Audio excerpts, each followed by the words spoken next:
Residents with more economic means moved in and gentrified the area.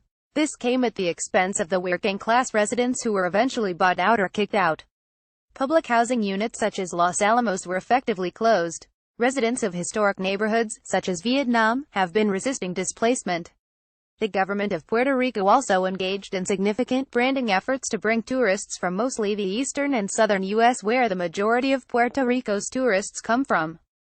Puerto Rico Does It Better was a campaign led by the Puerto Rico Tourism Company in the 1990s. During the last 4 years, there were efforts to brand Puerto Rico as the all-star island. The government went to great lengths to get this message across in Europe, arranging a contract worth $3.5 million with the Spanish soccer team, Sevilla FC, to have this slogan on the front of its jersey. In the decades preceding Maria, there were increased efforts to attract sports tourism, sun and beach tourism, cruise ship tourism and destination weddings. Puerto Rico took advantage of the economic boom of the 1990s until the Great Recession. Tourism became a staple of the Puerto Rican service economy, and branding became a useful tool for economic growth and stability.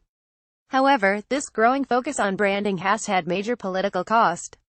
Public administration has turned into an effort to please investors, rather than the public that votes politicians into office. Attracting foreign capital through tax breaks has turned problematic when the finances of these foreign investors go sour. Since the early 1990s, government efforts have focused on privatizing the island. Public utilities like water and power have been unable to currently rebuild Puerto Rico, in part because of previous cost-cutting efforts by the government. The public utility companies are now facing increasing debt and a decreasing workforce and are vulnerable to privatization.